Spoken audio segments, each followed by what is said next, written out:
So let's explore the actual user interface for parsing rules in Coralogix. Really straightforward. To actually arrive at the parsing rules section, you hover over data flow and you're on parsing rules. Now you'll notice a few things in the UI straight away. This new rule group button here, we'll explain what rule groups are in a moment, but very brief summary, they are simply collections of rules designed to parse one type of log. You can see right big and bold here is this button to schedule a help session. If you're getting stuck, use this. This is what we're here for. Don't feel bad about using it. It's part of your package on the Coralogix platform, so you can use that. Then you'll see these are all of the different kinds of rules. So these are all the different kinds of transformations, extractions, redactions, and much, much more that can be done. You can pretty much do anything with this combination of rules, and the trick is just learning how to join them together, and that's the goal of this video series, to help you understand how to utilize these parsing rules in the most effective possible way for your logs. You'll see here that we have the list of all of our existing rule groups. So once again, rule groups are designed to capture a certain type of log and run it through a series of transformations. If, for example, you want to explore one of these, you can actually enable and disable this right here. Do this cautiously. If you have some existing in your account already, for obvious reasons, this may break parsing. It may change the way the data comes in, which will impact your alarms, events to metrics, and much, much more. So just be careful with that. Of course, they can be filtered as well, so you can filter by specific application or specific subsystem, and even down to the specific rule types that have been used as well if you want. So let's actually get into one of these now, because there's a lot of details there. So we'll pick the one for Kubernetes OpenTelemetry parsing. And by the way, you can actually see a summary of all the rules that are being used in that rule group, which is really nice. So if I open this up here, I can see that this is the K8s OpenTelemetry parsing. That means it's parsing the Kubernetes logs that have come from OpenTelemetry. You can see that it's the rule group description. It came from an extension pack. Now you see extension packs a lot in the platform. Very, very briefly, they're just an automated way of rolling out parsing rules, dashboards, and alarms.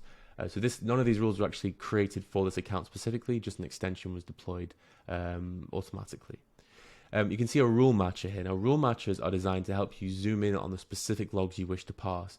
This is really helpful to avoid any false matches or anything like that. So you can pick your application, your subsystem, and you can also pick your severity as well. So it's very rare that applications will log in different formats for different severities, but it's possible that there is a free text field that you wish to parse from info level logs that you don't wish to parse from like error level logs or something. So that's where that's really, really useful.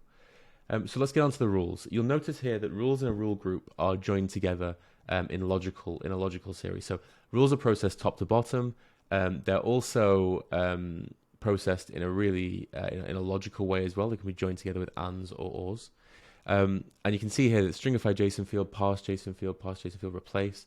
These are just the fields that are available in the actual UI here. So that's all we're doing is just joining together little components into a single logical operation. Now, we'll have a quick word about this and or business. So if you see an and here between two rules, that indicates that we're going to do the first thing and then we're always going to do the second thing. In other words, we're going to attempt this for every single log. However, if you see an or, what this means is that one or none of these things are going to be applied.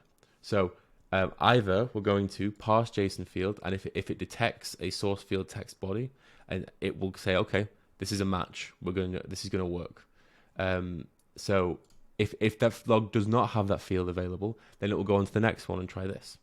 So this is really important to recognize. It's either one of these or neither of these if neither of them match. So this is really useful when you have some variability in your logs. For example, some error logs have a certain format of message that you wish to parse. Otherwise, don't worry too much about it. But this is really, really useful for those kinds of more complex scenarios.